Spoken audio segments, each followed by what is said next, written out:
Welcome sa Itanong Mo Kay Doc. This is Mentor Ana Ileto, founder of Freedom Global.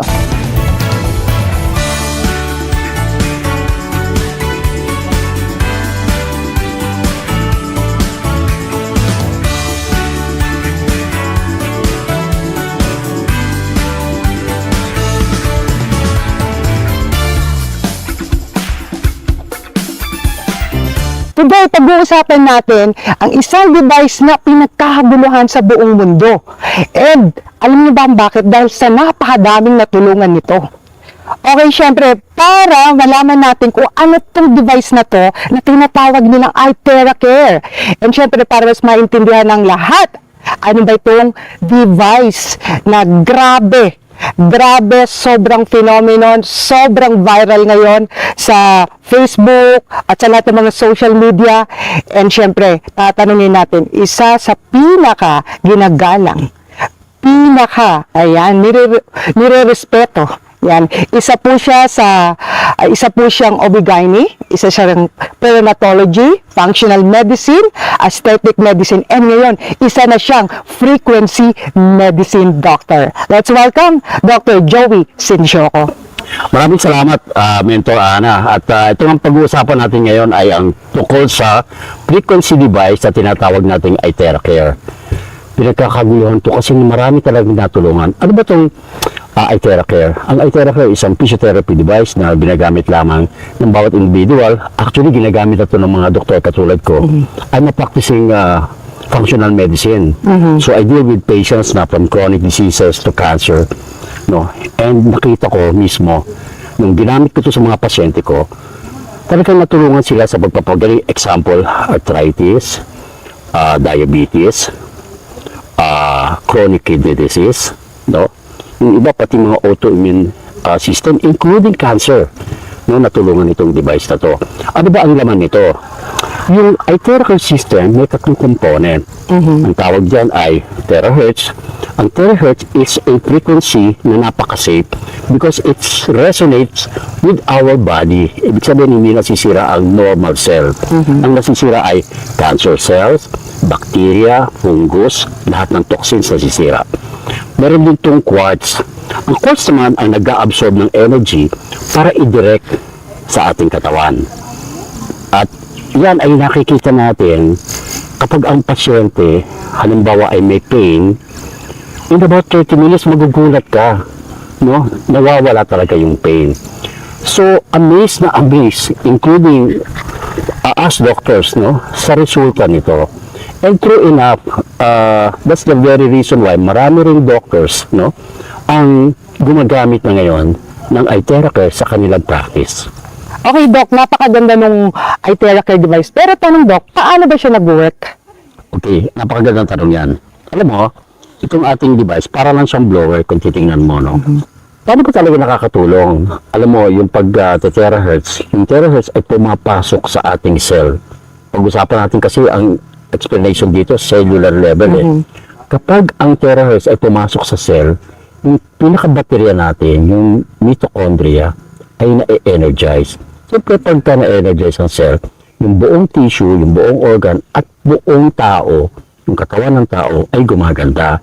Kaya nawawala yung inflammation, gumaganda ang circulation, natatanggal ang mga toxin, ang delivery ng oxygen maganda. Kaya, malaking tulong, especially kung ginamit mo siya for about 15 to 30 minutes, depende kung anong klaseng device ang ginagamit mo.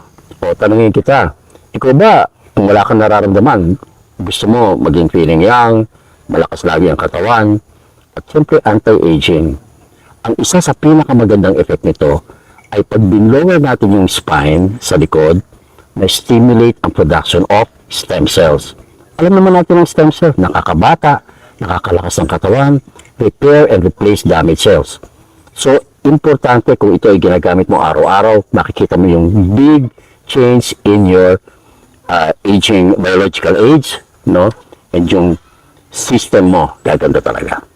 Okay, Doc. Ang ganda pala niya, no? Lalo na yung mga gustong bumata. Siyempre, yung stem cell talagang sobrang sumikat yan, no? So, ito, hindi ka na iinom, mag-blower ka lang sa spinal cord. Pero ang tanong, Doc, meron ba yung mga side effect at pwede bang gamitin yan ng kahit sino? Yes, magandang tanong yan. Kasi pag gamit mo ng Itera, pwede itong gamitin ng mga bata, ng mga sanggol, pwede rin itong gamitin ng mga senior citizen, lalo-lalo na yung may mga chronic illnesses. No?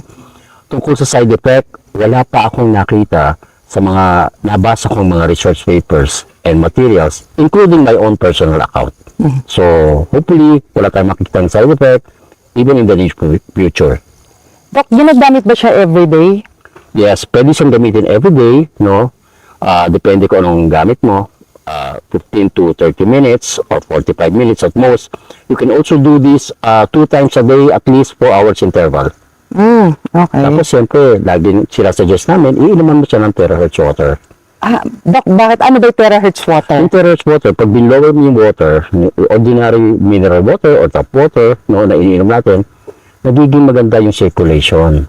Gumaganda yung flow, hindi nagiging dikit-dikit yung mga red blood cells natin at malaking tulong ito, lalong-lalo na sa may mga heart disease, sa mga may brain problem, including diabetes.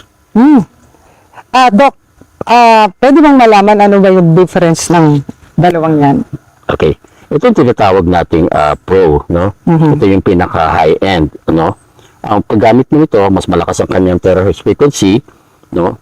At pwede mo siyang gamitin including yung kanyang heating ability in the next 5 hours, no? Meron tayong isa na premium, no? Pero ang idagdag ko pala, kaya importante na gumamit ka ng Pro because ito ay mayroong code setting. Ibig sabihin, pag code setting, pwede mo siyang gamitin sa face, sa mata, including those may mga cataract or glaucoma, sa mga baby, no, na mai-irritate sa mainit na hangin, no? At alam mo ba na pwedeng gamitin yung code setting sa mga pets? Napakaganda. Wow, Doc, ang ganda pala niya, no? So, pwede rin pala yun sa mga, lalo na yung anak ko mahilig sa, no, sa pusa, sa aso. So, pwede siyang gamitin sa mga pets. Oo. Alam mo ba na ginagamit ito sa mga veterinary clinics sa abroad? So, hopefully, pag nakita to ng mga vet natin, ma-apply nila to sa kanilang practice. Doc, sa mga fruits, vegetables, pwede rin ba yung gamitin? Yes, maganda. Kung mababalitaan mo lang, no, may mga gumagamit ito. Yung kanilang mga fruits and veggies, hindi agad na sisira pagka binlower nila, bago nila ito itabi. Doc, sa napakadami mong kinuwento, no, na sobrang nakaka-amaze, may mga proven ba tayo na mga testimonies, or kayo personally, as a doctor, nagamit nyo ba sa sarili nyo, sa pasyente? Oo, alam mo, unang-una ko itong ginamit sa anak ko. Yung anak ko kasi, merong cholelithiasis o bato sa abdo. After 4 sessions, pag ulit ko ng ultrasound, nawala na yung cholelithiasis. So, paano mo i-explain yun? So, because merong mga study na pati kidney stones natatanggal ng terahertz. No? Meron din ako mga pasyente, diabetic, merong mga osteoarthritis, so, at meron din slip disc. Mataba kasi ito, kaya hirap na hirap yung kanyang tuhod. And unang 30 minutes na ginamit ko to, nakalakad. Wow. Nawala yung basto, tanggal yung mga knee pads, no? Tuwa siya. Alam mo ba, no, sumunod kong siya nakita kami sa mall. Wow. At siya na mismo ang nag-drive ng kanyang sasakyan. Wow. Na dati niya hindi nagagawa. Okay? Pero, pag titingnan mo sa yung mga mahilig magtingin sa internet, napakaraming research studies, published, no? At pinag-aralan siya talaga. So, ang terahertz talaga ay mayroong science kung bakit siya nakakatulong magpagaling ng tao. Wow. So, Doc, last question. Ito ba talagang lahat ng uri ng sakit matutulungan? Okay, sabi ko kanina, ang bottom line ng mga diseases is inflammation. Kapag na-address mo ang inflammation, halos karamihan ng sakit na ang dahilan ay inflammation, makakatulong ang Itera Care. Wow. So, Doc, advice lang sa lahat ng mga tao na gusto matry ito, ano bang masasabi nyo to, for them to see yung beauty ng product? I highly recommend Itera Care. Alam mo kung bakit? sinasabi natin lagi na health is wealth, no? Hindi kailangan ikaw ay may sakit para gumamit ka ng Iteracare. Ang preventive medicine is the best. Right. Nag-iisip tayo ng investment, nag-iisip tayo ng mga regalo sa ating mga loved ones, particularly our parents. For a Christmas gift, this is the best device. Alam nyo, mahal magpa-hospital eh. The most expensive bed is actually a hospital bed. Right. Okay, so this is a small price to pay, no, for being healthy. So please try the Iteracare system now.